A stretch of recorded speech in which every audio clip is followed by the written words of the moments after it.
안녕하세요. 반갑습니다. 2019 4월 학평 G2 해설의 송원입니다. 우리 학생들 장시간 집중해서 시험 보느라 고생 많았습니다. 특히 G2는요. 국수형 시험 치르고 한국사까지 보고요. 탐구 2과목 중에서도 두 번째 시험을 보는 과목이라서 우리 학생들이 흐트러지려고 하는 집중력을 막 잡고 시험 보느라고 조금 더 힘들었을 것 같습니다. 그래서 우리 학생들에게 집중의 길을 이렇게 넣어드리는 응원을 하고 싶은 마음에 우리 학생들과 같은 시간에 선생님도 시험지를 받고 한 문제 한 문제 기도하는 마음으로 문제를 풀었습니다. 어떻게 선생님의 기가 조금 우리 학생들에게 전달됐나요? 뭔가 문제 풀면서 선생님 목소리가 이렇게 들리는 느낌이 들었다던가 도움의 기운이 느껴졌다면 그거 선생님이 보낸 겁니다. 자, 4월 학평 특징부터 한번 정리해 보도록 하겠습니다. 자, 4월 학평의 특징은요. 우리 학생들 3월 학력평가 때 2과목은 시험 보지 않았죠. 그죠? 4월 학력평가부터 처음으로 2과목을 보게 됩니다. 그리고 4월 학력평가는 N수생보다는 주로 재학생이 보게 돼요. 재학생이 처음 보는 시험이기 때문에 2과목의 난이도 어떨까요? 그죠? 조금 계속 평이했던 경향을 가지고 있어요. 4월 학력평가는 조금 평이하게 치러진 시험이고 그리고 처음 치러진 시험이기 때문에 이 시험 결과를 우리 학생들 1희 1비 하지 않았으면 좋겠습니다. 조금 시험 결과가 나쁘다 하더라도 와 쉬운 시험이었는데 나 어떡해. 다른 애들은 더 잘 봤다는데 그럼 난 어떡해. 나는 G2 할 사람이 아닌가? 라고 생각하기보다 앞으로 나 공부할 시간 많고요. 6월, 9월 수능까지 훨씬 더 많은 문제로 준비할 수 있으니까 나도 할 수 있을 거야 라고 생각하면서 준비하셨으면 좋겠고 또 시험을 잘 보는 학생들이 또 특히 위험합니다. 4월 학력평가 난이도 그렇게 높지 않은 시험이었는데 잘 봤다고 뭔가 조금 이렇게 우쭐대는 기분으로 앞으로 우리가 공부해야 될 그런 많은 개념들을 쉽게 생각하고 깊이 있게 다루지 않는다면 그죠? 재난이 될 수 있다고요. 자, 재학생들이 주로 치르는 시험이기 때문에 1희 1비 해서는 안 된다. 또 학교마다 조금 기간의 차이는 있긴 하지만 4월 학력평가 가요. 선생님들이 학교에서 1학기 중간고사를 문제를 출제하실 때 우리가 이 시험을 보게 돼요. 그러니까 선생님들이 중간고사를 출제하시면서 신유형의 4월 학력평가 문제를 내신 시험에 낼 가능성이 굉장히 높다는 거죠. 그래서 이 4월 학력평가의 풀이는요. 수능 대비이기도 하면서 학교에서 G2 내신을 보는 학생들은 중간고사 대비라고 생각하시면서 문제를 선생님과 함께 해설해 주셨으면 좋겠어요. 선생님도 약간 중간고사 대비 특강의 느낌으로 그런 느낌 우리 학생들 준비시켜 드릴 거예요. 자, 특히 어떤 문제들이 우리 학생들에게 조금 힘들게 느껴졌을까 선생님 분석을 해봤더니 이번 편광 문제 항상 우리 학생들 조금 어려워하는 주제예요. 그죠? 그리고 특히 특정한 지역에서 다른 지역으로 저위도에서 고위도로 이동한다던가 특정한 지역에서 다른 지역으로 이동할 때 나침반의 방향이 어떻게 변하는지에 대한 내용 헷갈릴 수 있습니다. 그 부분에 조금 초점을 맞춰서 해설해 드릴 거고요. 그리고 지질 단면적 문제에서 난정합 부분, 그렇죠? 난정합이 나 두 개가 다 난정합 아닌가? 난정합의 개념도 중요하지만 난정합을 골라내는 방법에 초점을 맞춰서 우리 한번 정리해 보도록 하고요. 특히 20번 절대 연령 측정 문제. 지금까지의 절대 연령 측정 문제와 절대 연령을 구하는 방식이 조금 달랐습니다. 그죠? 생소하기도 했을 거고요. 그리고 뭔가 어렵게 느껴졌을 거예요. 이렇게 어렵게 느껴지는 문제는 앞으로도 계속 있거든요. 생각하는 방식, 그죠? 다가가는 접근하는 방식이 중요한 거지 그 문제 자체가 그대로 출제되지는 않아요. 어떻게 접근하실 것인가 그 접근 방식에 대해서 우리 함께 알아보도록 하겠습니다. 자, 우리 앞으로 6월 모의평가, 9월 모의평가 수능 준비하면서 개념들 여러 방식으로 그리고 여러 단계별로 깊이별로 다루게 될 거고요. 여러 문제를 풀이하면서 우리 학생들 생각하는 방법, 그렇죠? 사고의 스펙트럼을 넓힐 거거든. 그러니까 우리 학생들 스스로를 믿고 G2 선생님과 함께 준비해 주셨으면 좋겠습니다.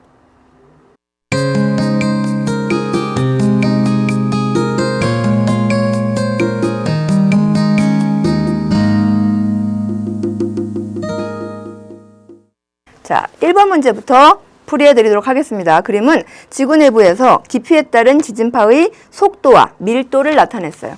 자, 깊이 들어가면서 지구 내부의 밀도가 어떻게 변화하고 지진파의 속도가 어떻게 변화하는지가 표현됐습니다. 여러분, 밀도는 어떻게 변화하고 있습니까? 밀도. 그렇죠? 계속 증가합니다. 그런데 특히 많이 증가하는 곳이 어디예요? 여기 기역과 니은의 경계이죠. 기역까지가 어디까지냐? 지구 내부의 깊이 2,900km까지입니다. 그렇죠? 여기까지가 멘틀에 해당하고요. 지각 아주 일부와 그리고 멘틀에 해당하고요. 니은 부분은 어디에 해당합니까? 5,100km까지입니다. 그렇죠? 외핵에 해당합니다. 그럼 기역과 니은 사이의 경계면인 구텐베르크 면에서 이렇게 밀도가 크게 변화하는 이유 뭐예요? 밀도가 크게 변화하는 것 자체만 우리 보기 니은에서 물어보고 있죠. 그죠? 단순하게 물어보고 있는데 그 이유가 뭐냐고. 맞습니다. 멘틀까지, 지각과 멘틀까지는 구성 성분이요. 규소와 산소를 중심으로 하고 있는 암석 부분이고요. 핵 부분은요. 그렇지. 철과 니켈 합금. 주로 금속 부분이에요. 구성하고 있는 물질의 밀도 자체가 구텐베르크 면부터 확 증가하게 된다고요. 그래서 보기 니은은 맞는 설명이 돼요. 그런데 지진파의 속도 볼까요? 밀도는 계속 증가하고 있다고. 지진파의 속도는 밀도와 무슨 관계야? 비례 관계이죠. 밀도가 계속 증가하는데도 지진파의 속도가 계속 증가합니까? 볼까요? P파는 구텐베르크 면까지, 기역 부분까지는 증가합니다. 그죠? 그런데 기역과 니은의 경계에서 팍 줄어들어요. 팍 줄어들어요. 그런데 S파 볼까요? 기역까지 증가하다가 소멸돼 버립니다. 그죠? P파 감소했고요. S파는 감소되다 못해 소멸되어 버렸어요. 그러니까 기역은 틀린 설명이 되는데 여기서 그치면 안 되죠. 왜 P파의 속도가 줄고 S파의 속도가 제로가 됐는지 보기 디귿과 연결지어서 설명을 해 주셔야 되죠. 그죠? 왜 P파의 속도가 기역과 니은의 경계에서 P파의 속도가 감소했고 S파의 속도가 제로가 됐느냐? 기역과 니은의 경계에서. 왜 그랬어요? S파는 어디만 통과할 수 있어? 고체만 통과할 수 있죠. 그죠? S파의 속도가 제로가 됐다는 건 다른 상태로 변화했다는 거예요. 지진파의 속도를 결정짓는 요인인 밀도. 그리고 또 하나가 뭡니까? 단단하기예요. 단단하기에 감소가 나타났으니까 상태가 다른 물질로 전환됐으니까 단단하기가 작아지는 물질. 그렇죠? S파를 통과시킬 수 없고 P파는 통과시키면서 상태가 달라졌어요. 무슨 상태로? 그렇지. 보기 니은 설명이죠. 액체로 바뀌었기 때문에 지진파 속도가 이렇게 감소한 거예요. 그래서 기역은 바로 틀린 설명이 되고요. 디귿은 맞는 설명이 된다는 얘기죠. 자, 그러면 조금 거꾸로 반대로 한번 생각을 해볼까요? 자, 니은이 보기 디귿에서 액체 상태라고 해서 맞는 설명이고요. 그럼 니은이 액체인 증거를 우리 학생들이 한번 들어보라. 올해 내신에서 논술형 평가의 문제가 굉장히 많이 비중이 늘어났죠. 그렇죠? 선생님들이 이제는 서술형 평가보다는 논술형 평가를 출제하셔야 되기 때문에 우리 학생들이 그런 쪽으로 많이 생각을 해주셔야 된다고. 자, 니은이 액체인 증거를 이 자료 안에서 우리 학생들이 한번 생각해 보셔야 돼요. 그렇죠? 조금 바꿔 표현하는 거지. 그럼 어떻게 정리해 주시면 되겠어요? 이 내용 정리해 주시면 돼요. 그렇죠? S파의 속도가 제로가 되었고 P파의 속도가 줄어든 것을 여러분 생각으로 펼쳐주시면 된다고요. 자, 그럼 이제 2번 문제로 넘어갑니다. 자, 그림 가는 북극 주변의 편각 분포를 그리고 나는 기역과 니은을 표현해놨는데 이건 A, B 두 지점에서 나침반 자침이 배열된 모습을 나타냈습니다. 편각이 뭡니까 여러분? 그죠? 기준점이 어디야? 잘했어요. 진북이죠. 진북을 기준으로 나침반은 어디를 향합니까? 자북을 향해요. 진북을 기준으로 나침반이 향하는 방향이 동쪽, 서쪽 어디인지 그리고 얼만큼의 각을 이루고 있는지가 편각이라고요. 그럼 기역의 편각을 한번 우리 분석해 볼게요. 기역. 진북을 기준으로 나침반의 자침 N극이 지금 어느 방향으로? 그렇지. 동쪽 방향으로 몇 도만큼이요? 한 칸에 30도씩이지. 잘했어요. 30도만큼 동쪽으로. 이걸 다르게 어떻게 표현한다고? 플러스 30도라고 표현한다고. 동편각입니다. 그런데 니은 자료는 어때요? 진북과 자침이 가리키는 방향이 일치하죠. 자북이 진북이 향하는 방향 거기에 있다는 얘기야. 여기는 편각이 0도라는 얘기입니다. 그러면 기역과 니은이 A, B 중에 어디와 맞춰지는지 한번 보면 A는요. 여러분 여기 수치들이 뭐예요? 편각 분포야. 이 수치가 편각입니다. 이렇게 편각이라고 알려줬는데 수치 못 보고 이렇게 A, 진북, 자북 이렇게 찾고 있으면 시간이 지금 낭비돼요. 그렇죠? 논술 문제에 많은 시간을 할애하려면 객관식 문제들을 빨리빨리 풀어 넘어가 줘야 된다고. 자, A 0도라고. 편각이 0도래요. 기억 니은 중에 그렇지. 니은과 연결시켜주면 되고요. 디귿 아니 B는요. 30도라고 적혀 있잖아요. 그리고 앞에 아무 기호도 표시되어 있지 않다는 얘기는 무슨 얘기야? 동편각, 플러스 편각이라는 얘기죠. 이게 기억에 해당한다고요. 그럼 바로 보기 분석 볼게요. 기억. A에서 나침반, 자침이 배열된 모습은 둘 중에 그렇죠? 니은이라는 거죠. 맞는 설명. 니은 A에서 B로 이동합니다. A에서 B로 이동할 때 나침반의 자침은 무슨 방향으로 움직이냐? 자, A 자료고요. 그리고 B 자료예요. 그림을 겹쳐 그려주면 되지. A에서 B로 이동한대. 그러면 나침반이 이렇게 진북을 향하다가 어느 방향으로 향하게 된다고? 그 다음은 동편각으로 향하게 된다고. A, B. 나침반이 이렇게 향하다가 이렇게 지금 돈다고요. 점점점 B로 가면서 편각이 10도, 20도, 30도, 10도, 20도, 30도 무슨 방향으로 회전합니까? 그렇죠. 시계 방향이에요. 반대의 경우도 생각해 주셔야 되지. 그치? 그럼 A에서 B가 아니라 B에서 A로 가는 경우는 무슨 방향으로의 회전입니까? 반시계 방향의 회전이죠. 그쵸? 그래서 기억 맞았고요. 니은도 맞는 설명이야. 그런데 여러분 복각이 또 나왔습니다. 복각이 뭐예요? 복각. 그 특정한 지역에서 나침반의 자침과 수평면이 이루는 각을 복각이라고 해요. 그런데 나침반의 N극이 배열하는 것을 우리는 선으로 연결했죠. 우리는 그 선을 그렇지 자기력선이라고 얘기합니다. 훨씬 더 가시적으로 자기력선과 그러니까 진북이 되고요. 자기력선과 지표면이 이루는 각을 복각이라고 생각해 주시는 것이 훨씬 더 복각을 생각하기에 활용도가 높다고 말씀드렸어요. 그래서 복각의 가장 큰 지점은 어디야? 자북입니다. 자북의 복각은 90도가 되고요. 복각의 가장 작은 지점은 어디입니까? 자기적도죠. 자기적도의 복각은 0도가 돼요. 그래서 자북에 가까운 지점일수록 자기적도에서 자기북극으로 갈수록 복각이 점점점 증가하니까 자북에 가까운 지점일수록 복각은 어떻다? 크다 이렇게 봐주시면 되죠. 그럼 갈까요? A 지점 여기 있어요. 자북과의 거리 이만큼이네. B 지점 여기 있어요. 오, 자북과 훨씬 더 가깝네요. 복각 어디가 클까요? 잘했습니다. B죠. 그래서 A보다 B가 크다. 맞는 설명이에요. 자, 특히 우리 학생들 지금 이렇게 그림이 기억 니은에 그려져 있어요. 자침이 A와 B 지점에 그쵸? 편각의 모습을 요 자료를 주어지고 여기 가운데 그림을 지운 다음에 직접 그려봐라 할 수 있고요. 그죠? 그려본 다음에 특정한 지점에서 다른 지점으로 옮겨질 때 편각의 변화를 물어볼 수 있습니다. 그죠? 요 특정한 문제마다 어떻게 하면 논술형 평가, 어떻게 하면 서술형 평가가 나올 수 있을까 생각해 보면서 이 문제를 해결하는 것도 우리 학생들에게 되게 중간고사 대비하는데 좋은 방법일 거라고 생각이 돼요. 자, 그 다음 그래서 이번에 답은 5번이 되죠. 3번 갈게요. 그린 가와 나는 어느 지진이 발생했어요.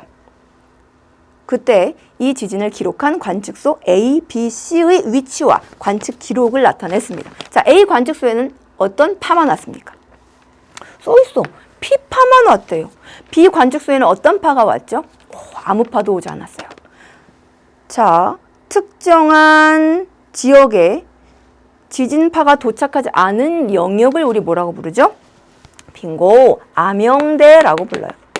암영대는요, 진원으로부터 각거리, 지구 중심을 진원과 그 지점을 연결한 각거리 몇 도 영역에서 암영대가 나타납니까? 그렇죠. 103도부터 142도 영역의 암영대가 나타납니다. 자, 그 다음 C지역은 P파와 S파가 모두 도달해요. 그럼 우리가 공부했던 방식으로 지구 중심, 지구의 단면을 한번 그리고 지구 중심에서 이 모습을 한번 그림을 표현해 보면 어떠냐. 자, 여기가 진원이고요. 그치? 진원이고 여기가 멘틀이고요. 여기가 핵이 될 거라고. 응? P파랑 S파를 모두 통과시킬 수 있는 영역은 어디예요? 고체 상태인 멘틀이지. 그쵸? 파가 이렇게 굴절하면서 멘틀, 고체 상태인 멘틀을 통과하게 되면 P파와 S파가 모두 도달할 수 있어요. 그러니까 C지역은요, 암형대 이전 지역이라는 얘기지. 각거리 몇 도? 103도 이전 지역이라는 얘기예요. 여기가 103도보다 진원으로부터 103도보다 가까운 지점이라는 얘기야. 그 다음 103도부터 142도까지 요 영역 내에 B가 존재한다는 얘기죠. 그죠? 그리고 A는 그럼 어디에 존재합니까? A는 외핵까지를 통과하면 이제 어떤 파는 사라져? S파는 사라지지. 그러니까 뭐만? P파만 도달할 수 있는 거예요. 자, 학교에서 선생님이 스넬의 법칙을 사용해서 요 영역에 지진파의 암형대가 나타나지 않은 것을 그리면서 수업을 하셨다면 우리 그런 부분을 대비해 줘야겠죠. 자, 여러분 스넬의 법칙이 뭡니까? 그치? 법선으로부터 두 층의 경계면에 파가 입사하는데 이 입사하는 파와 법선과의 각을 우리 뭐라고 불러요? 입사각이라고 불러요. 그 다음 법선과 굴절한 파가 이루는 각 여기를 뭐라고 불러요? 굴절각이라고 불러요. 지금 입사각이 큽니까? 굴절각이 큽니까? 굴절각이 커요. 그럼 무슨 의미지? 그지? 이 입사각은 지진파의 입사각, 굴절각 각은요. 지진파의 속도와 비례 관계예요. 스넬 법칙을 써보면 V1분의 사인 세타 입사각 이어 V2분의 사인 세타 굴절각이랑 같아요. 굴절각이 입사각보다 커졌다는 의미는 더 속도가 큰 층으로 지진파가 굴절해 왔다는 의미가 돼요. 됐어요? 자, 그러면 여러분 이 내용으로 암형대가 왜 생겼는가를 한번 설명해 보자고요. 암형대가 왜 발생했어? 그냥 이렇게 지구 내부로 갈수록 지진파 속도가 계속 증가했다면 멘트를 통과한 파처럼 이렇게 위로 굴절했어야 한다고. 계속 위로만 굴절하면 파가 모든 지역에 도달해줘야 돼요. 그런데 파가 도달하지 않는 영역이 생겼다는 얘기는 요 지역을 그죠? 파가 도달하지 않았다는 얘기는 뭔가 다른 굴절을 하는 영역이 존재한다는 얘기야. 다른 굴절 어떤 굴절이요? 입사각보다 굴절각이 작아지는 아래로 휘는 굴절. 즉 특정한 경계면을 통과할 때 지진파의 속도가 어떻게 될까? 굴절각이 작아진다면 그렇지. 속도가 느려지는 즉. 파가 요렇게 법선으로부터 입사각에 비해서 굴절각이 작아지는 진행을 했기 때문에 속도가 작아졌어요. 밀도가 점점점 커졌는데 그건 뭐 때문이라고요? 상태가 변했기 때문이라고. 이렇게 연결지어서 1번 문제와 연결지어서 이해해 주셨으면 좋겠습니다. 자, 그럼 한번 이제 우리 문제로 들어가 보죠. 자, 그럼 여러분 여기는 C는 103도 이내의 지역이래요. 여기래 C. 그죠? 그리고 B가 여기 영역이고요. 여기 A는 142도 이후의 영역이에요. 그렇다면 진원지는 이 그림에서 어느 부분에 표현할 수 있을까요? 북방부일 수 있을까? 그렇지 않죠. 그렇죠? 여기가 진원지 근처고요. 여기가 진원지로부터 중심각 142도 이후기 때문에 진원지는 남반구의 남극 주변일 수밖에 없다고. 보기 볼까요? 기억. 파의 진행 방향과 매질의 진동 방향이 나란한 파. 우리는 이런 파를 종파라고 부르고요. 지진파 중에서 종파는 그렇지. P파가 됩니다. P파는 A지역과 C지역에 도착하게 돼서 기억은 맞는 설명. 니은, B는 지진파가 안 왔어요. 이런 영역을 지진파의 암형대라고 부르는 것 맞죠? 디귿 갑니다. 진앙은 북반구에 있을 수가 없다고요. 북반구에 있다면 B 영역에 암형대가 존재할 수 없어요. 그치? 요런 그림 여러분 직접 학교에서 그려보셨다면 준비해 주셔야 돼요. 많이 그려보시라고. 자, 답은 그래서 4번이 돼요. 이제 4번 문제로 가죠. 자, 다색성, 소광, 간섭색, 광물의 광학적 성질, 편광 현미경을 통해서 광물을 관찰할 때 나타나는 특징입니다. 그렇다면 질문, 퀘스천입니다. 어떤 현상이 등방체에서 관찰되는 현상입니까? 그죠? 아무것도 아니죠. 세 현상 모두 어떤 광물에서, 이방체 광물에서, 세 특징 모두 이방체 광물에서, 이방체가 뭔데요? 빛이 광물을 통과할 때 진행 방향에 따라서 빛이 진행하는 속도가 달라지는 광물이에요. 빛이 진행해 갈 때 속도가 달라진다면 굴절율이 다르기 때문에, 그렇죠? 다른 방향의 두 갈래의 빛을 만들어내고요. 이 두 갈래의 빛은 어떤 특징을 가지고 있느냐? 어떤 특징을 가지고 있어요? 서로 직교 상태의 편광이라고 하는, 직교 상태라고 하는 특징을 가지고 있어요. 이 두 빛 X와 Y, 이 두 빛은 직교 상태이고요. 빛이 들어갔는데 두 갈래로 굴절되기 때문에 이런 현상, 이방체에 나타나는 현상을 뭐라고 부릅니까? 그렇지! 복굴절. 두 갈래, 두 개로 굴절되는 빛이 나타난다. 이방체에 나타나는 굉장히 중요한 특징이죠. 그렇다면 다시 이 내용으로 가볼게요. 다색성이 뭡니까? 다색성. 이방체 광물 중에도 이 광물에만 나타나는 특징이다. 어떤 광물? 이방체 중에서도 색이 있어야 돼요. 유색 광물에 나타나는 특징이고요. 이방체 광물을 편광 현미경의 어떤 상태에서 재물대를 돌릴 때 나타나는 현상이죠. 그렇지. 상부 니콜을 빼줘야죠. 개방 니콜입니다. 개방 니콜 상태에서 재물대를 돌릴 때 유색 광물의 색이 은은하게 바뀌어요. 왜냐하면 재물대를 돌려주면 빛이 통과하는 방향이, 그죠? 광물에서 빛이 통과하는 방향이 달라져요. 이방체는 빛이 통과하는 방향에 따라서 빛의 진행 속도가 달라진다고. 속도가 달라지면 우리 눈으로 들어오는 빛의 파장이 달라지니까. 그죠? 색이 달라져 보인다고요. 광물이 방향마다 빛을 흡수하는 정도가 달라진다라는 표현이 교과서에 실린 표현입니다. 소광 현상은 뭐예요? 소광 현상은 등방체 광물은 직교 상태에서 완전 소광되고요. 안 보여, 빛이. 빛이 광물을 통과해서 우리 눈으로 와줘야 광물이 보이는데 광물을 통과해서 우리 눈으로 오지 않아요. 그래서 광물이 깜깜해 보이는 현상이야.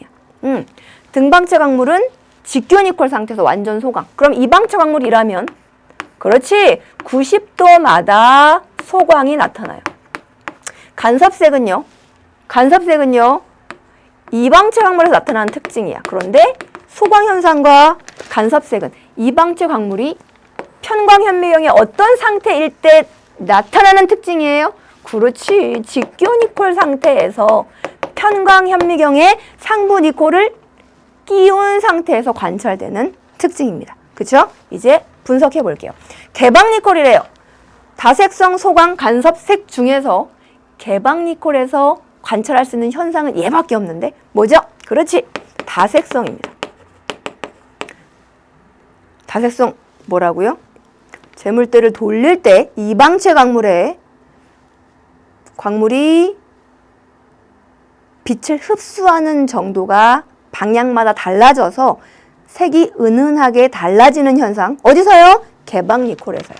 자, 직교 니콜에서 재물대를 회전시킬 때 광물의 색이 다채롭게 화려하게 보이는 현상을 뭐라고 하죠? 그렇지? 간섭색이라고 하는데 왜 색이 다채롭게 보입니까? 빛의 간섭 때문에. 빛이 간섭한대요. 빛이 하나 이상이 있어야 서로 간섭할 거 아니야. 그렇죠? 이방체 광물에서는 광물이 빛을 통과시킬 때 빛을 몇 개 만든다고? 2개 만든다고. 얘네들끼리 서로 간섭을 한다고요. 그럼 간섭색은 이방체 광물이 빛을 두 갈래로 굴절시키기 때문에 관찰되는 현상 맞습니까? 맞죠? 간섭색과 복굴절은 그래서 연결될 수밖에 없고요. 연결된 문제가 출제될 수밖에 없습니다. 자, 그 다음 아니요, C 뭐만 남았어요? 소광만 남았네. 이제 보기 분석 보죠. 기억, A가 다색성인 거 맞고요. 다색성이 나타나는 상황, 개방 니콜과 나타나는 이유, 어떤 광물에서 나타나는지까지 다 잘 정리해 주셔야 돼요. 니은, B를 관찰할 수 있는 광물에서 복굴절 때문에 간섭색 나타납니다. 여러분, 맞는 설명. 디귿, B와 C를 모두 관찰할 수 있는 광물은 광학적 이방체고요. 무슨 상태에서? 직기온 이퀄 상태에서. 다 맞네요. 답은 5번이 되죠. 자, 그럼 이제 6번으로 가죠. 아니, 5번으로 가죠.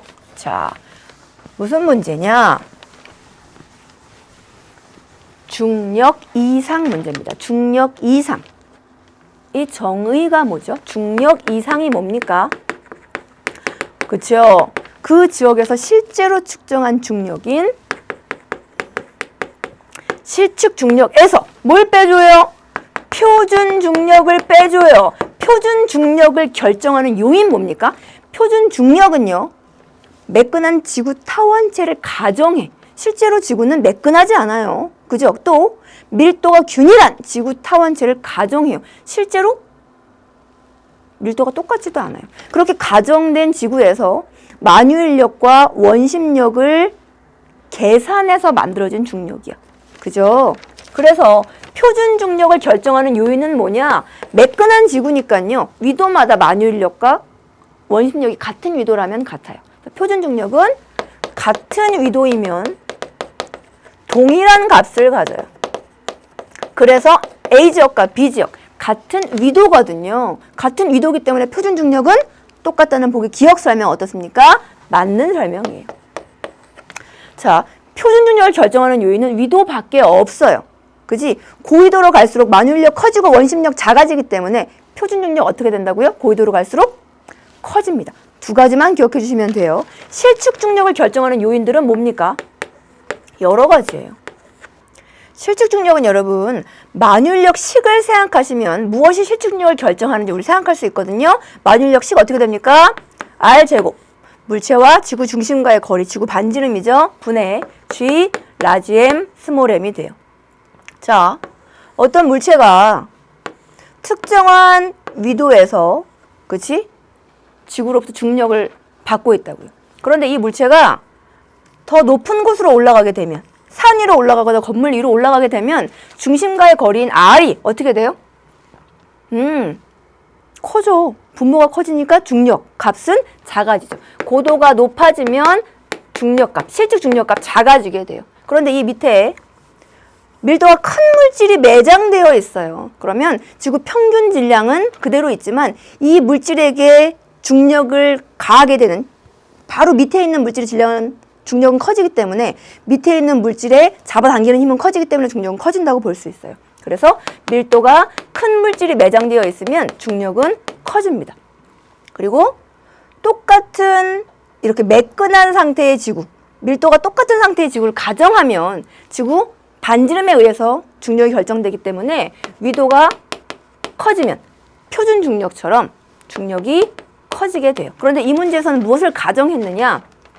그죠? 고도가 A, B 지점에서 똑같다 그랬어요. 위도도 같은 지점입니다. 그럼 두 지점에서 실측 중력이 차이가 난다면 그것은 무엇 때문일까? 세 개 중에 그렇지. 밀도 때문이겠지. 자, 중력 이상값 A 지역과 B 지역 어느 지역이 큽니까? B 지역은 마이너스 값이에요. 암염으로 이루어져 있대요. A 지역은 0이에요. A 지역은 0이라고. 그렇죠?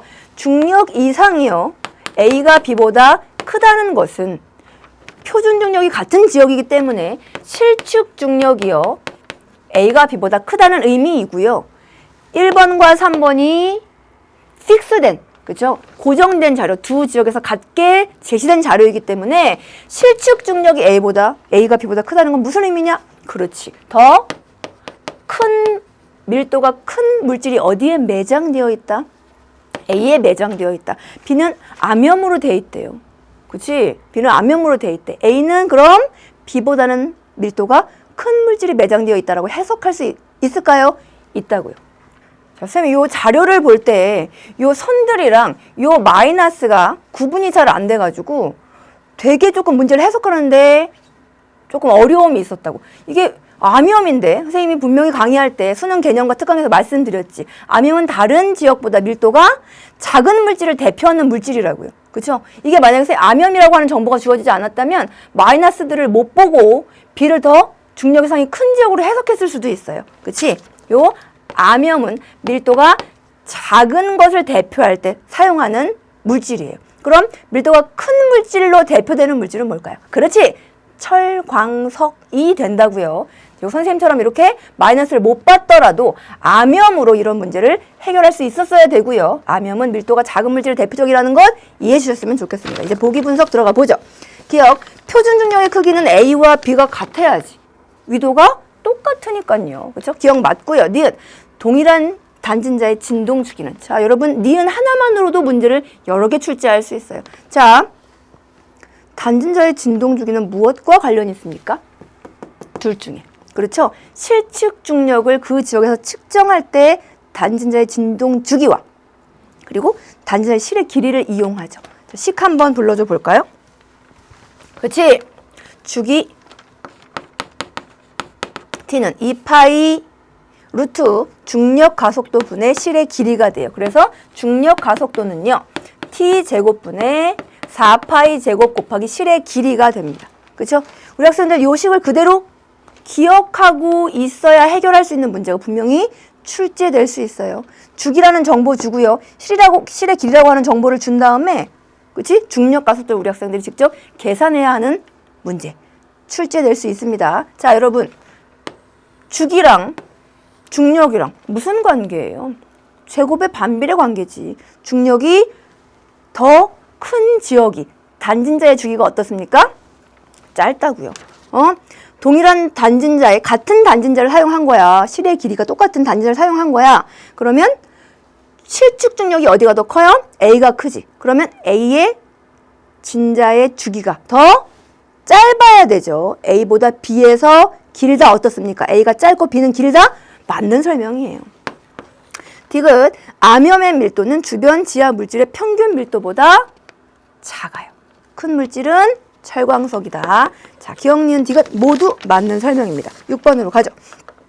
그림은 서로 다른 두 암석의 조암 광물 부피비를 나타냈어요. 여러분, 두 암석 중에 하나는 현무암이고요. 하나는 화강암입니다. 얘네들 무슨 암석의 테두리 안에 있는 암석들이죠? 그렇지. 마그마가 식어서 만들어진 화성암의 테두리 안에 있는 암석들이죠. 그렇지? 화성암 어떤 분류 기준을 가지고 분류합니까? 두 가지 분류 기준이 있어요. 첫 번째, 그렇지. SiO2의 함량에 따라서 염기성 암과 중성암 그리고 산성암. 염기성암은 어때요? SiO2 함량이 52% 이하, 산성암은 66% 이상, 가운데 중성암이 되죠. SiO2 함량이 적다는 것 무슨 의미입니까?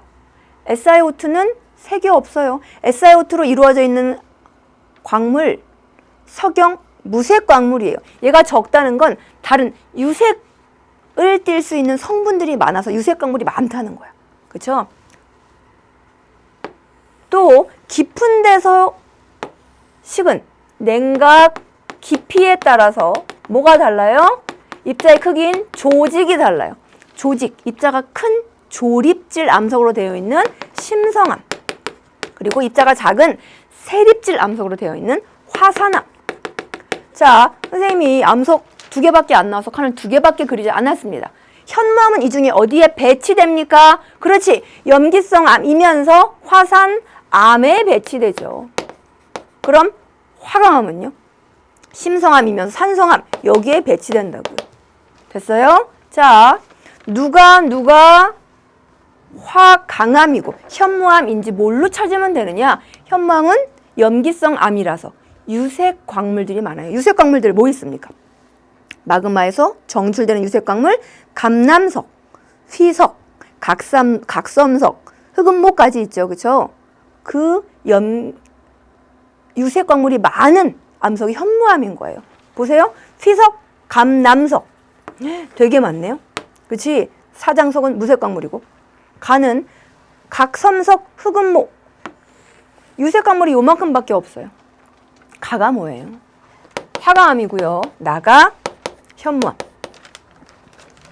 유색 광물의 전체 중의 비율, 질량 비는 나가 많아요. 현무암이란 얘기지. 그죠? 그럼 입자 크기는 누가 클까요? 심성암인 화강암이 크겠죠. 그렇죠?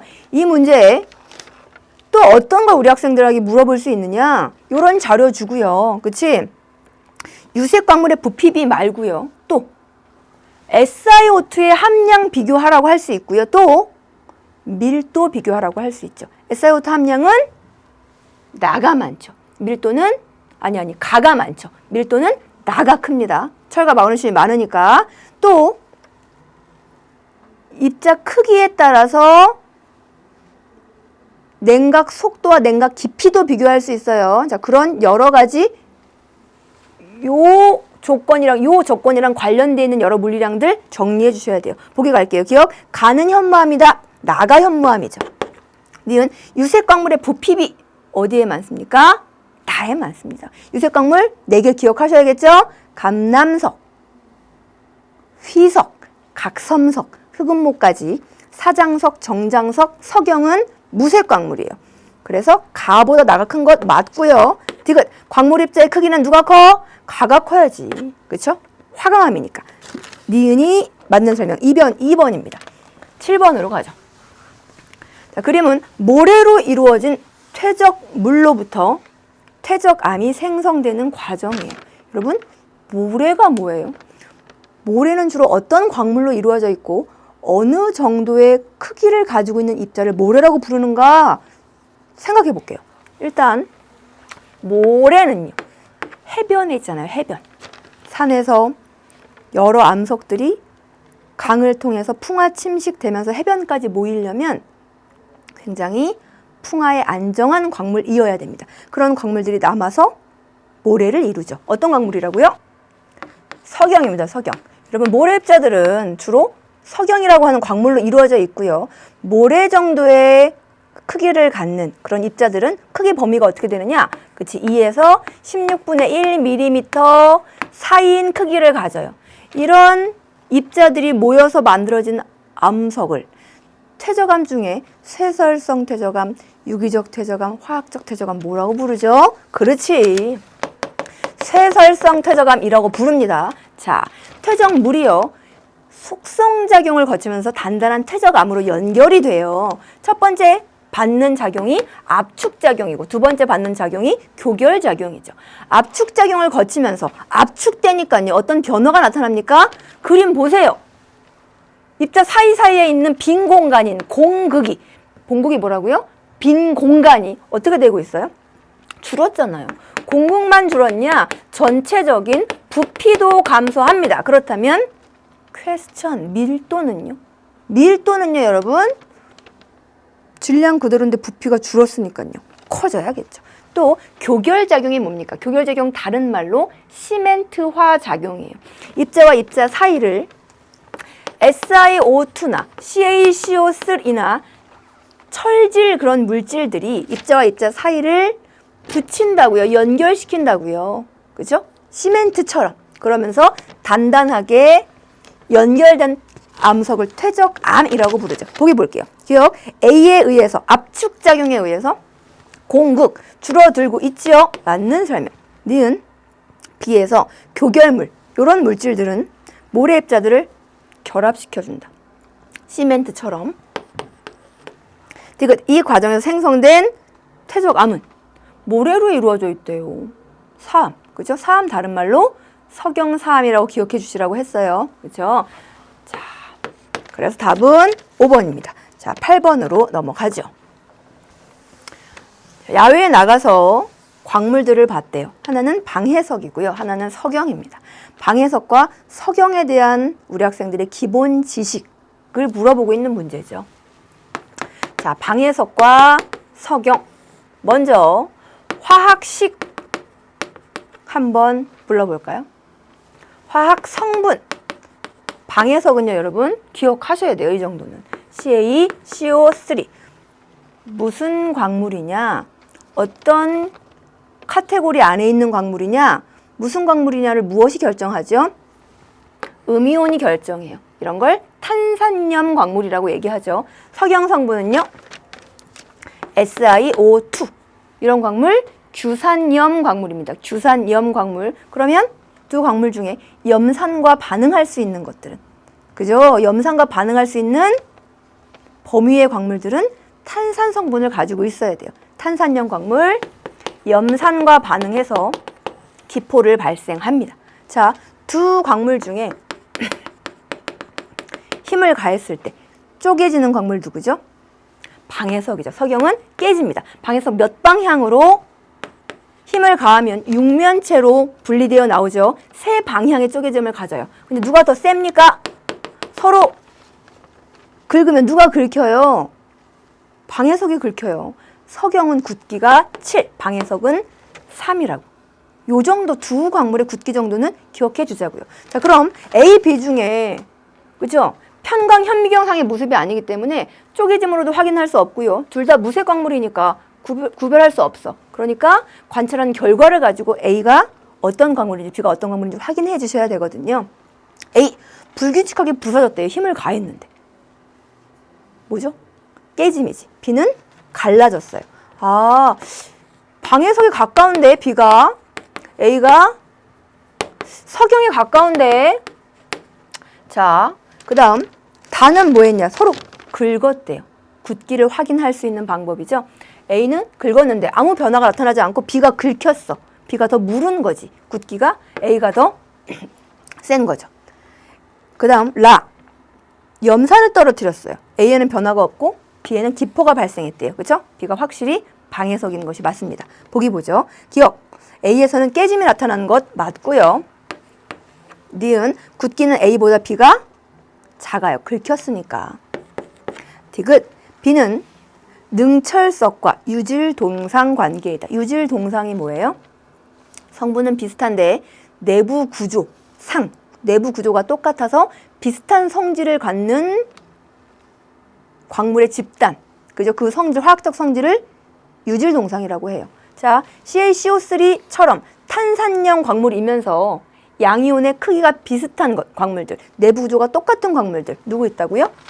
CaCO3, FeCO3, MgCO3. 얘네들은 유질동상 관계예요. 자, 유질동상 관계인 것을 확인하는 방법 뭐가 있을까요? 그렇지! 내부 구조가 똑같은 것을 확인할 수 있는 방법이어야 하겠네요. 힘을 가했을 때. 그쵸? 쪼개짐이 얘네들도 세 방향이겠죠. 내부 구조가 똑같으면 결합 방식이 같을 테니까요. 됐습니까? 자, 그 내용까지 정리해서 답은 기억, 디귿 3번입니다. 이제 9번으로 가죠. 표는 석영, 감남석, 흑음모의 SiO4 삼연체 결합 구조를 순서 없이 나타냈습니다. 자, 석영, 감남석, 흑음모의 공통점이 무엇이냐? 다 규산형 광물이고요. 그래서 마그마로부터 정출된다는 거죠. 초기 마그마에는 SiO2 성분이 되게 많이 있지만 또 무엇이 많아요? 현무암질 마그마. 철과 마그네슘 양이온이 많습니다.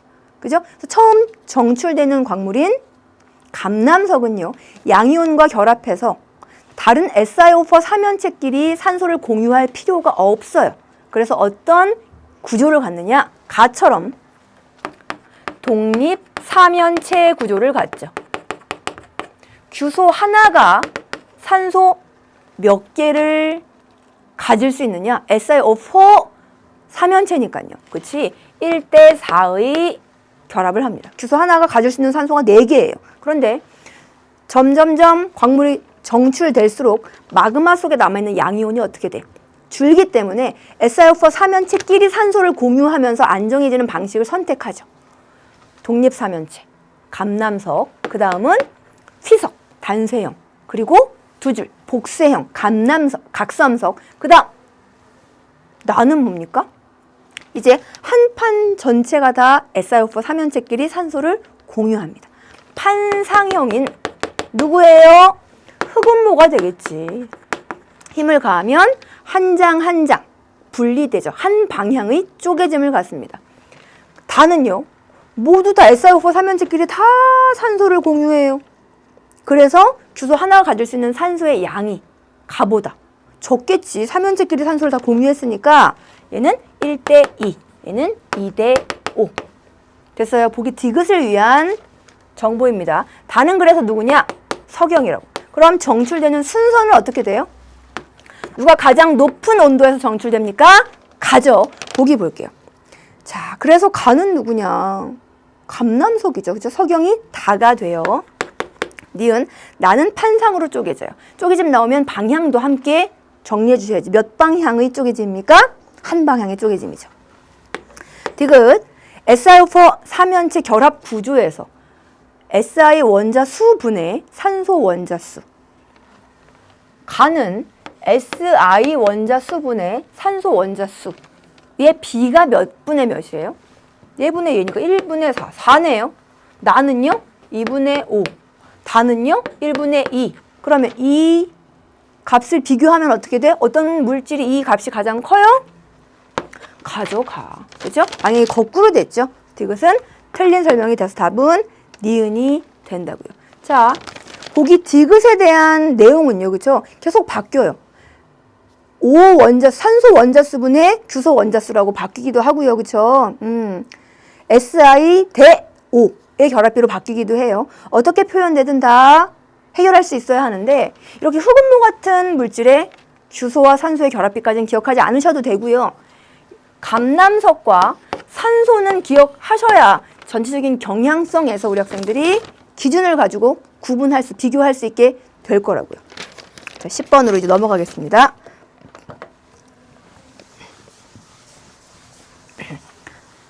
그린 가와 나는 각각 접촉 변성작용이랑 광역 변성작용이 일어나는 환경, 그리고 다는 염리가 발달하는 암석을 나타냈대요. 접촉 변성작용의 변성 원인이 뭐예요? 어디서 변성되지? 암석이 마그마 접촉부에서 변성되죠. 그렇죠? 마그마 접촉부. 광역 변성작용은요. 넓은 지역에서 변성되는데 변성 원인이 뭡니까? 그치? 조산 운동을 만드는 횡압력에 의해서 압력과 동반된 열에 의해서 변성작용이 일어나요.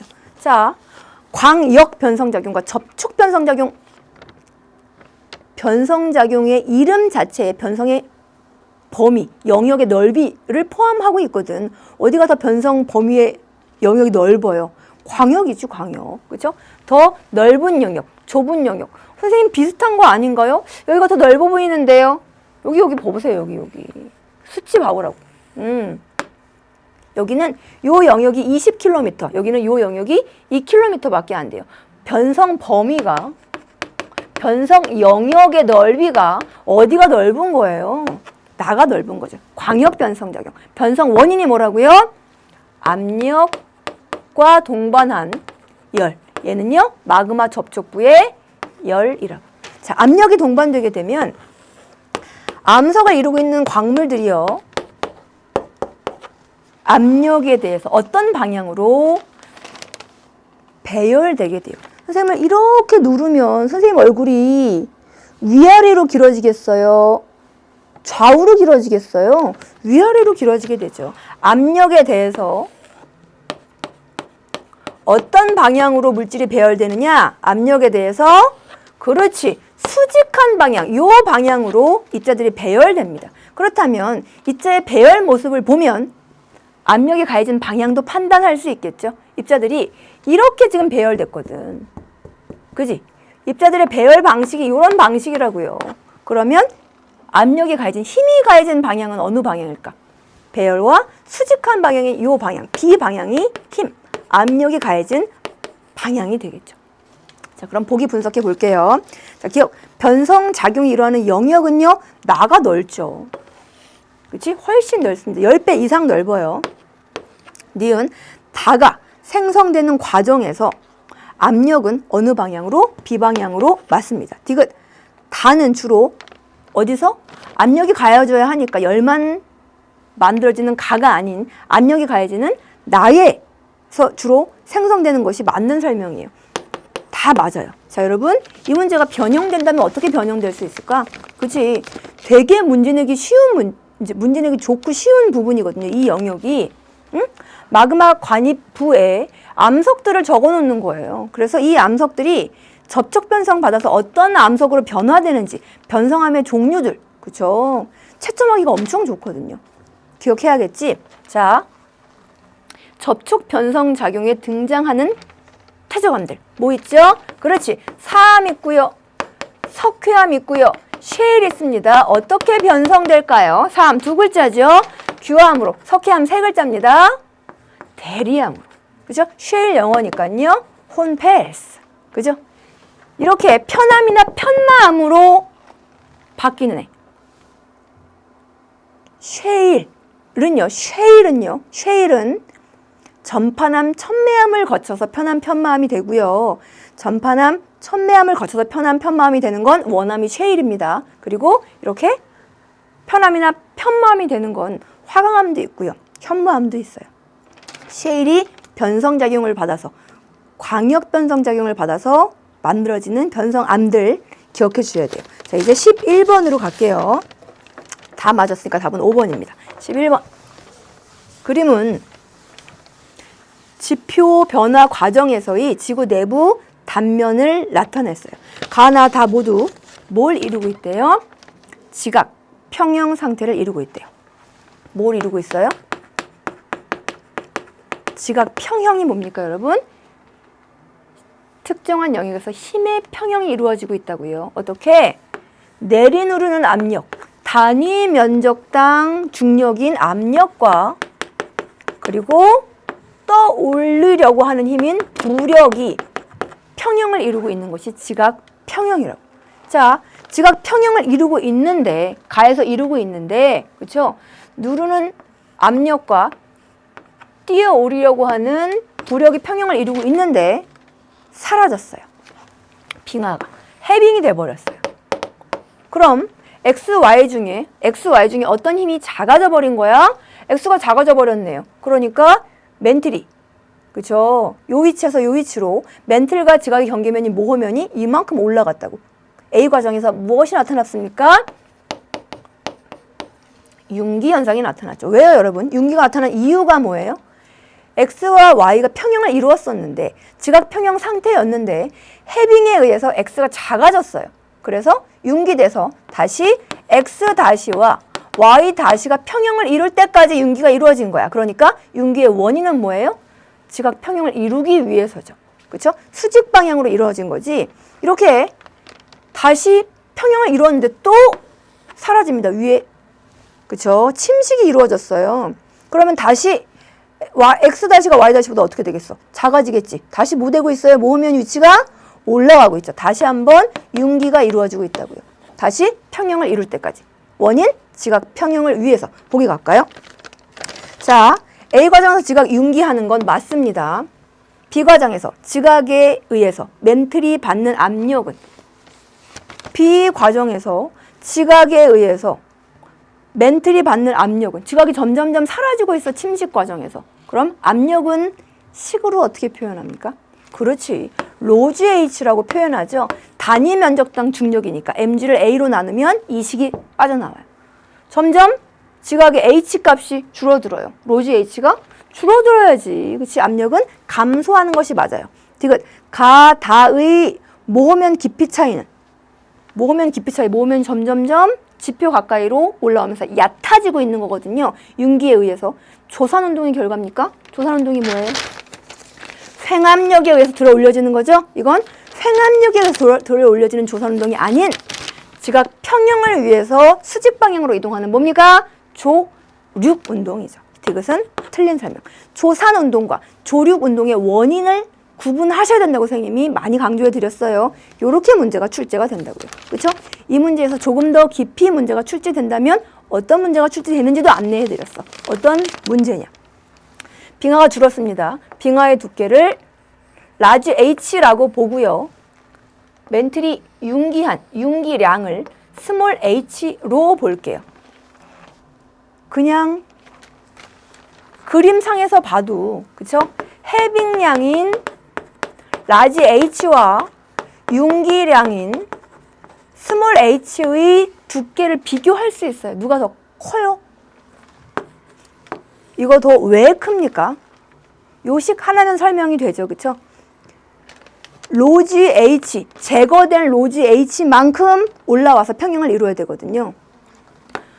자, 빙하가 누르던 압력이 제거됐어요. 그게 평형을 이루기 위해서 올라오는 거거든.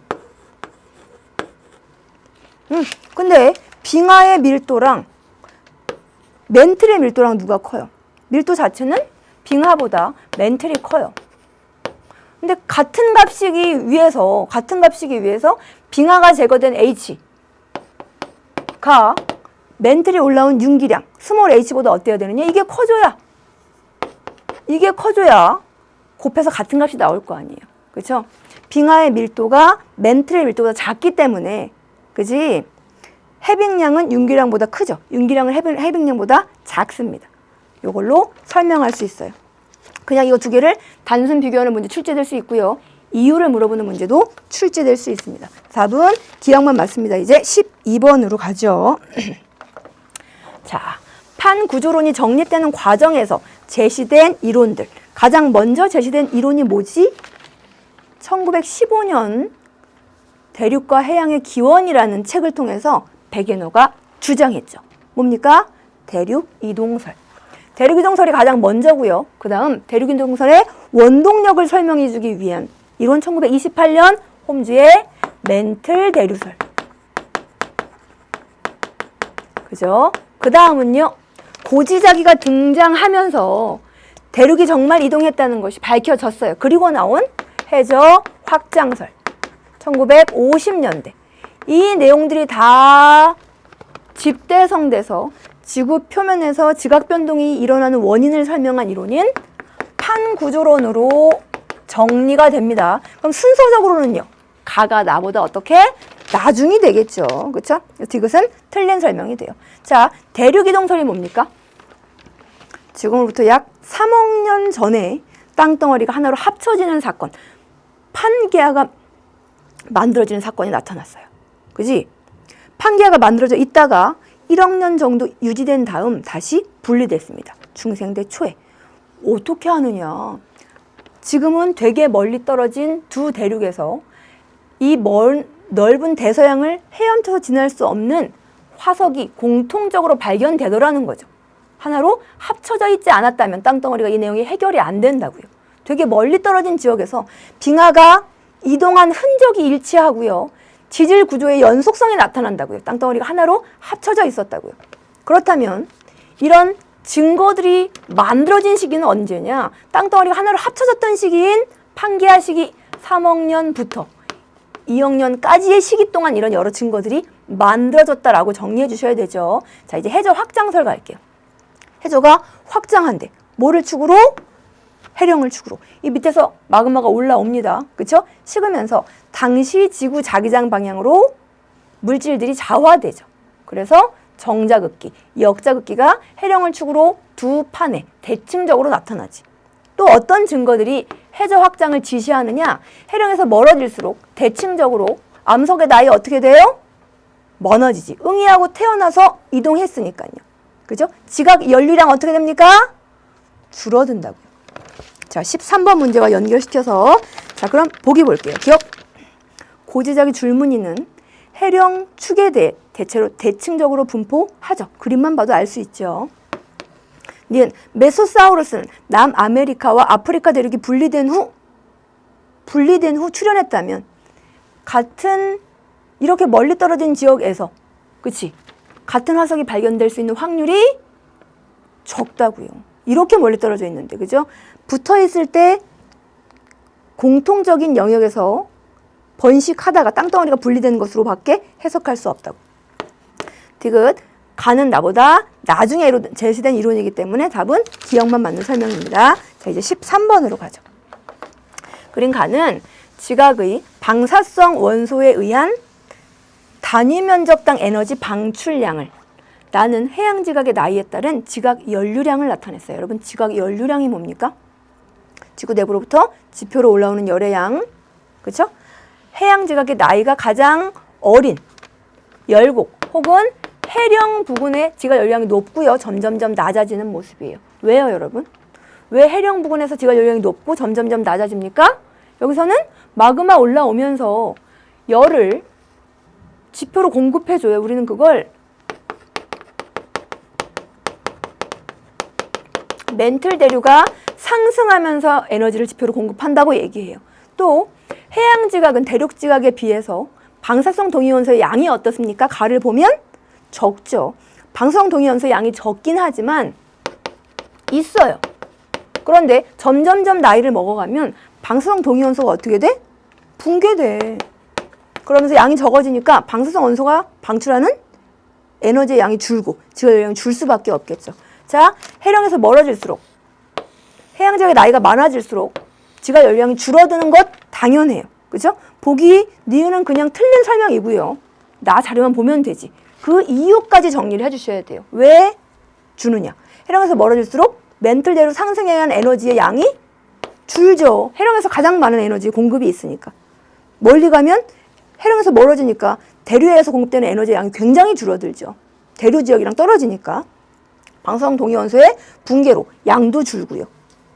에너지가 감소하는 이유, 지각연령이 감소하는 이유, 그렇죠? 보기 기억을 보면 바로 방사성 동위원소의 양이 어디가 많아요?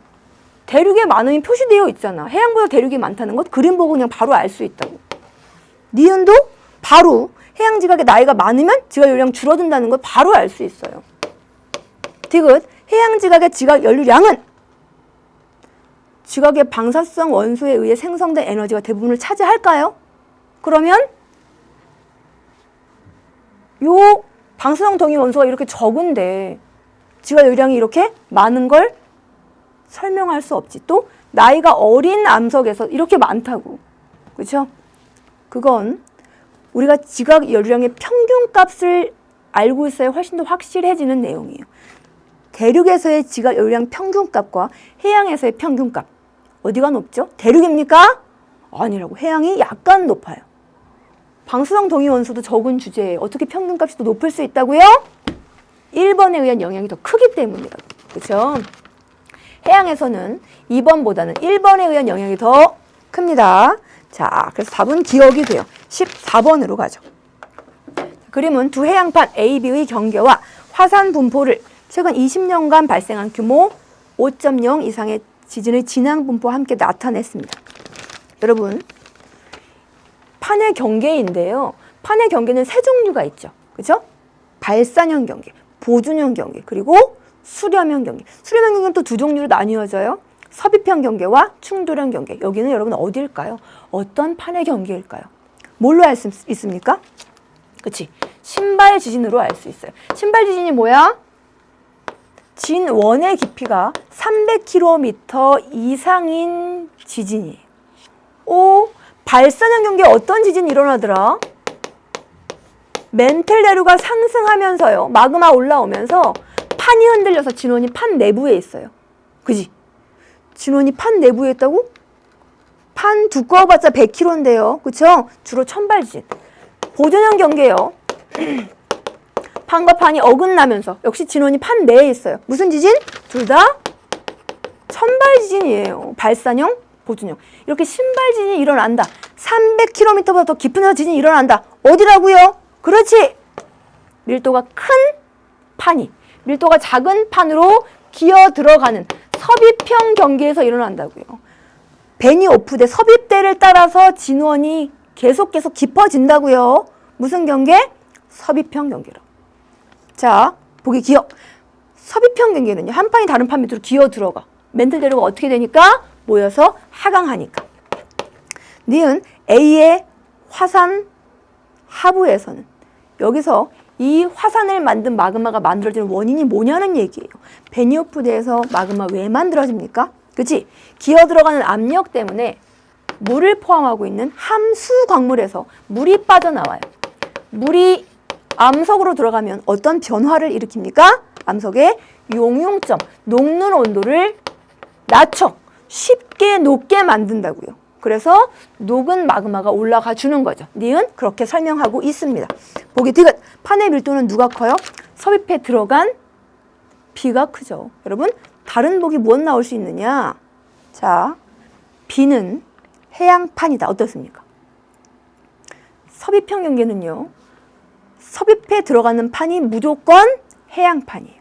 그지? B는 해양판이다. 밀도가 크다. 와 같은 맥락, 디귿이랑 연결 지을 수 있다고요. 그 다음 판의 경계에 꼭 반드시 나타나는 지형이 있어요. 섭입형 경계에는. 뭐지? 그렇죠. 판의 경계에 해구가 나타난다. 어떻습니까? 맞는 설명이라고 연결해서 정리해 주셔야 돼요. 답은 니은만 15번 가죠.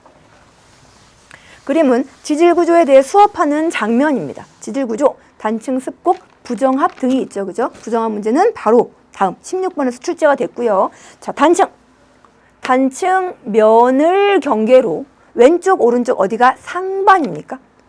윗덩어리가 아랫부분보다, 위에 부분이 아랫부분보다 긴 왼쪽 부분이 상반이에요. 지금 상반은 어떻게 됐어? 기준이 되는 하얀색 지층 보세요. 그쵸? 내려왔죠. 상반이 아래로 내려온 단층. 그렇지. 정단층이요. 지읒으로 시작해요. 어떤 힘에 의해서 만들어집니까? 정단층. 잡아당기는 힘이 뭐예요? 장력이 만들어요. 그런데 습곡은 어떤 힘이 만듭니까? 지층이 휘었어요. 눌러줘야지. 휘게 만드는 힘 뭐예요? 횡압력이죠. 횡압력. 그치? 자, 상반이 단층면을 따라서 상반이 아래로 내려왔어. 이런 단층, 정단층. 장력에 의한다고. 나는 습곡을 만드는 습곡인 나는 조산대. 습곡 산맥이 만들어지는 조산대에서 만들어질 수 있고요. 가나는 모두 횡압력 아니고 누구만? 나만 횡압력. 가는? 그쵸. 장력입니다. 자, 답은 A랑 B 학생만 맞은 거예요. 자, 이제 16번 우리 학생들이 힘들었을 수 있는 16번으로 갈게요. 자, 지사학의 원리들을 이용해서 지층이 생성된 선후관계를 밝히는 상대 연대에 대해서 우리가 이제 해석을 해볼 건데요. 가지역은 편마암과 화강암의 선후관계를 무엇으로 밝혀낼 수 있습니까? 저요? 얘 누구야? 편마암의 일부가 화강암 속에 들어갔어요. 우리는 이런 암석을 포획암이라고 부릅니다. 포획관계에 있으면 누가 더 먼저인 거야? 포획 당한 암석. 편마암이요. 화강암보다 먼저라고요.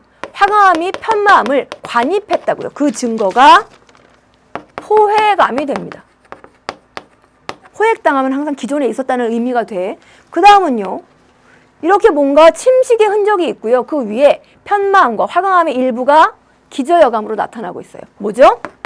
부정합이지. 그리고 이암이 퇴적이 됐어요. 부정합이라는 증거, 기저여감이 있습니다. 근거, 그쵸? 근데 요 부정합은 무슨 부정합일까요? 부정합 면을 기준으로 면 아래에 있는 암석이 깊이에서 만들어지는 변성암이거나 깊이에서 만들어지는 심성암, 화성암인 경우 우리는 이런 부정합을 그렇지 난정합이라고 부른다고요. 부정합 면 아래입니다, 여러분. 자, 나 보죠, 나. 나의 생성 순서 볼게요. 자, 나의 이 화강암이 언제 만들어졌는지는 역시 포획 관계를 통해서 알 수 있어요. 이암이 포획됐고요. 사암이 포획됐어요. 아, 얘와 얘보다도 나중이구나. 화강암 관입이 제일 마지막이구나. 그럼 생성 순서가요. 3. 그리고 사암과 이암 사이에 침식의 흔적과 기저여감에 사암이 들어가 있어요. 뭡니까? 부정합이지. 그리고 이암. 그리고 관입됐어요. 누가? 화강암이 관입한 거예요. 이 화강암은 이 부정합이랑 상관이 없어요. 부정합이 만들어지고 나중에 관입한 거야. 그럼 저 부정합은 난정합입니까? 아니지. 얘네 둘 사이만 보면 이건 부정합 중에서도 평행 부정합이 되죠. 보기 디귿은 틀린 설명이 돼요. 부정합 근처에 관입의 흔적만 있다고 무조건 부정합이 아니라는 것 기억해 주셔야 돼요. 자, 보기 가죠. 기억. 가에서 편마암은 화강암보다 먼저 생겼죠. 포획당했으니까. 니은 나의 화강암은 사암과 이암의 포획암을 가지고 있죠. 그림에서 바로 확인할 수 있어요. 디귿 가와 나에는 모두 난정합이 나타난다? 아니라고. 어디에만? 기억에만. 그래서 디귿은 틀린 설명이 돼서 답은 기억, 니은이 됩니다. 17번으로 넘어가죠. 그림은 현생이온, 고생대, 중생대, 신생대, 현생이온 동안 생물 과의 멸종 비율과 대멸종 시기 A, B, C를 나타냈어요. 여러분, 현생이온 동안 대멸종은 몇 번 있었습니까? 5번 있었죠. 그렇죠? 오르도비스기 말, 대봉기 말, 그리고 고생대와 중생대를 구분하는 페름기 말, 중생대의 트라이아스기 말, 그리고 중생대와 신생대를 구분하는 백악기말 이렇게 5번이 있었죠. 그죠? 가장 큰 대멸종 중에서도 더 대대멸종은 고생대와 중생대를 구분짓는 비에서 나타났음을 생물과의 멸종 비율을 보고 알 수 있어요. 그죠? 보기 기억은 생물과의 멸종 비율은 A보다 B 시기에 높다, 많다는 설명은 바로 맞는 설명입니다. 그리고 B 시기를 경계로 고생대와 중생대가 구분된다 어떻습니까? 그렇죠? 우리 고생대가 언제 끝나고 중생대가 언제 시작되는지 알아요. 언제? 2억 5천만 년 정도에 맞는 설명이죠. 디귿 방추중은 언제의 표준 화석이죠? 그죠? 고생대 말에 석탄기와 폐렴기 때 생성돼서 번성하고 그리고 폐렴기 말에 멸종한 생물. 그러니까 C가 아니라 A 시기가 되겠죠. 그죠? 이 문제는 이렇게 평이하게 출제가 됐어요. 기억, 니은. 그렇지만 여러분 이 문제가 어려워지려면 한없이 어려워질 수 있거든. 각 지질시대별로 어떤 생물이 출현해서 언제 번성했고 언제 멸종했는지까지 수능 특강과 수능 개념에서 잘 정리해 드렸거든요. 그 부분 꼭 잘 여러분 큰 종이에 선생님이 정리해 드렸던 것처럼 큰 종이에 한번 적어보고 그리고 시험에 들어가셨으면 좋겠습니다. 18번으로 가죠.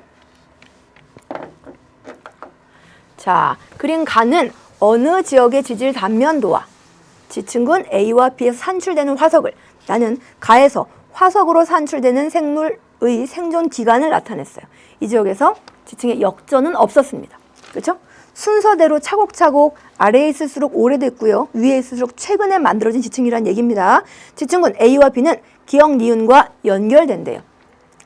A 보니까요. 그렇죠? 삼엽충, 완종류, 그리고 양치식물과 불가사리까지 기억식이네요. C 지층군에는요. 속시식물과 불가사리, 그리고 공룡과 완종류까지. 그렇죠? B 시기네요. 맞습니까? 자, A 시기에 퇴적되어 있는 이런 화석들을 볼게요. 삼엽충은 어디에서 살았어요? 바다에서 살았죠. 고생대 동안. 완종류도 역시 바다에서 살았습니다. 완종류는 고생대에 엄청 번성했고 고생대 말에 많이 쇠퇴했지만 계속 명맥은 유지하고 있다고 말씀드렸어. 양치식물도 고생대에 출현해서 계속. 그죠? 얘는 어디에서 생성됩니까? 육지지, 육지. 육성층에서 발견이 돼요. 공룡도 육지. 속시식물도 육지. 불가사리는 바다가 돼요. 그쵸? 그럼 이제 볼게요. 자, 기억. A는 기억식이 맞습니다. 니은 B에서는 화폐석이 나올 수 있느냐? B는요, 여러분. B는 C와 A의 사이예요. C보다 먼저 형성됐고요. A보다는 늦게 형성됐어요. 그런데 여러분 B 볼게요. B는 주로 어느 시대에 퇴적이 됐을까? 공룡이 한창 번성하던 시기야.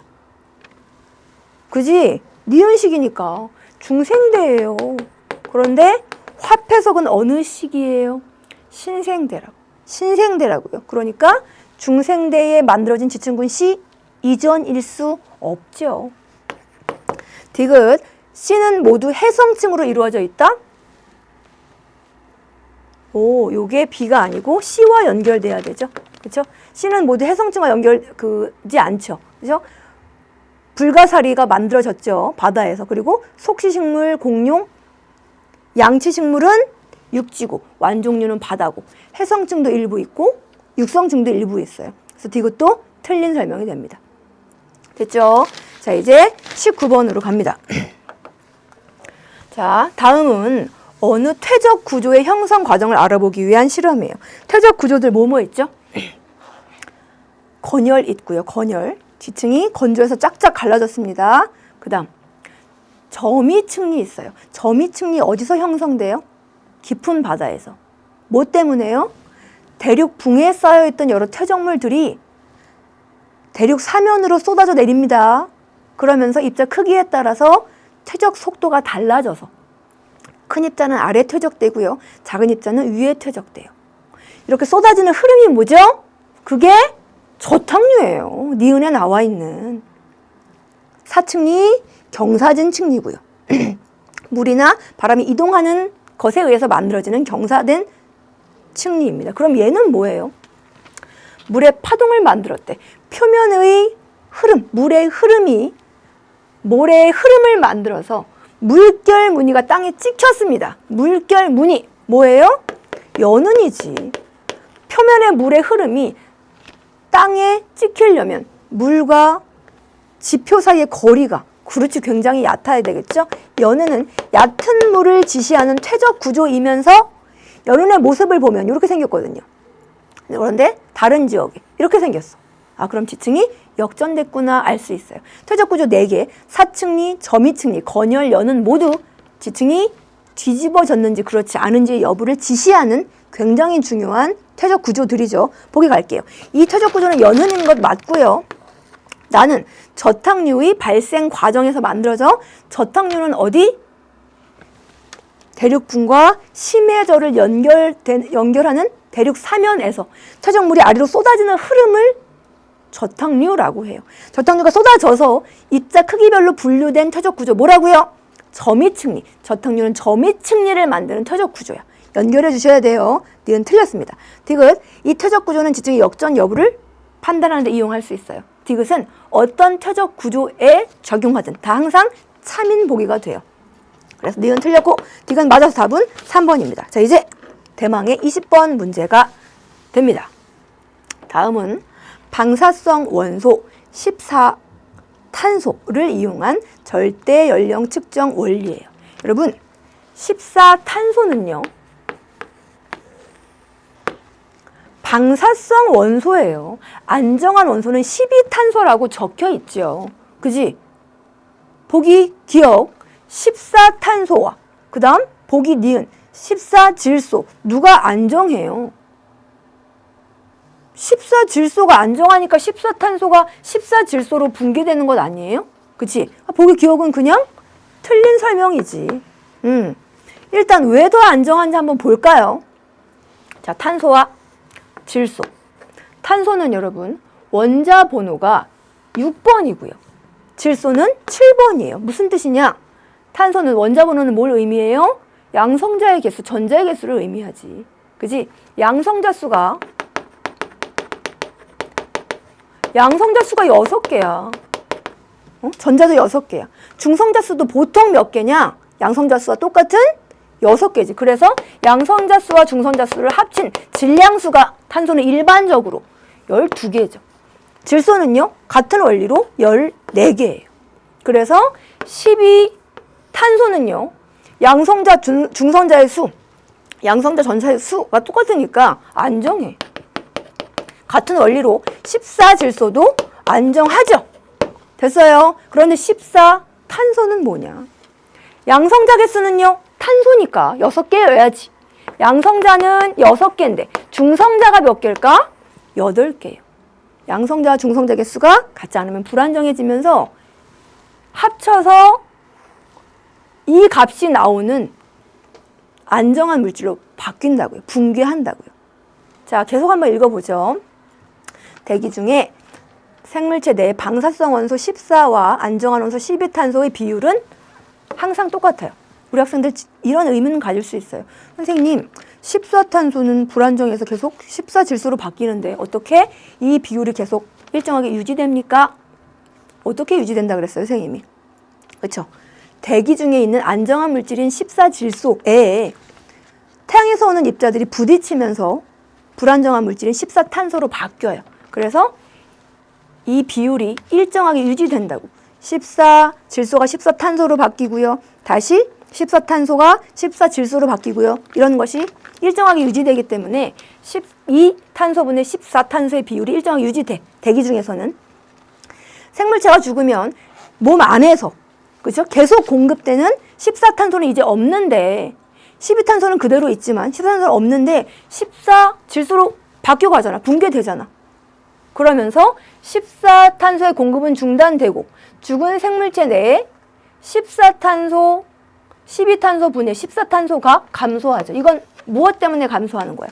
무엇 감소 때문에? 얘의 붕괴 때문에 감소하는 거지. 따라서 대기 중에 12탄소분의 14탄소에 대한 죽은 생물체 내의 12탄소 분해 14탄소의 비를 이용하면 절대 연령을 측정할 수 있대요. 이 값은 어떻다고요? 일정하다고. 이 값이 변한다고. 왜? 얘 때문에. 그죠? 그럼 한번 식으로 한번 세워볼까요? 자, 대기 중에 12탄소 분해, 14탄소 분해 생물체, 죽은 생물체 몸 안에 있는 12탄소 분해, 14탄소의 비. 이건요, 여러분. 얘가 똑같으니까 없어지고요. 그쵸? 얘분의 얘랑 똑같은 거야.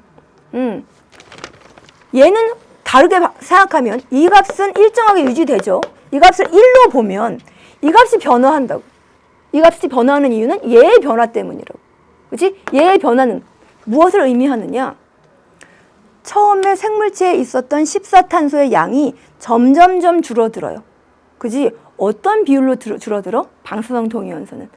특정한 반감기마다 2분의 1씩 감소하는 비율로 줄어들죠. 이 값이 전체가 2분의 1로 줄어들었다는 것은 얘가 2분의 1로 줄어들었다는 거예요. 이 전체의 비가 2분의 1이 됐다는 얘기는 얘가 2분의 1이 됐다는 얘기죠. 그래서 이 전체가 2분의 1이 되는 시간은 무엇을 의미하느냐? 반감기를 의미한다고요. 됐습니까? 자, 그래프 볼게요. 그러니까 이 값이 2분의 1이라는 얘기는 얘가 2분의 1이 됐다는 얘기라고. 처음에 생물체 내의 물질을 1로 봤을 때. 그러니까 이게 되는 시간 요만큼이 반감기예요. 반감기가 한 번 지났으면 요 값이 절반으로, 반감기가 2번 지나면 요 값이, 그쵸, 4분의 1로 줄어드는 시간, 반감기가 2번 줄어드는 거, 2번 지난 거고요. 3번 지난 게 되겠지. 이해가죠? 보기 갑시다. 기억은 아까 틀린 설명 됐고요. 니은 갈게요. 자, 기억의 반감기는 5,730년 맞는 설명입니다. 디귿. 자, 12탄소분의 14탄소의 값이 생물체 내에 12탄소분의 14탄소의 값이 0.3 곱하기 10의 마이너스 10이에요. 그런데 대기 중에 12탄소분의 14탄소의 양은 얼마냐? 1.22 곱하기 10의 마이너스 12가 된다고. 10의 마이너스 12 제곱이 된다고요. 그럼 이건 몇 분의 몇인 거야? 4분의 1인 거지. 이 4분의 1은 왜 4분의 1인 거냐? 시료 내의 생물체 몸 안에 있는 14탄소가 처음 양의 4분의 1로 줄어서 이 값이 4분의 1이 된 거예요. 4분의 1이 됐다는 얘기는 몇 번 2분의 1로 변화된 거야? 몇 번 반감된 거야? 2번 반감된 거지. 5,730년이 2번 지났으면 이 시료는 얼만큼의 시간이 지난 거냐? 11,460년의 시간이 지났어야 된다고요. 됐죠? 그래서 답은 디귿도 틀린 설명이라서 니은만 맞게 됩니다. 자, 요 수치가 되게 복잡하게 보이지만, 그쵸?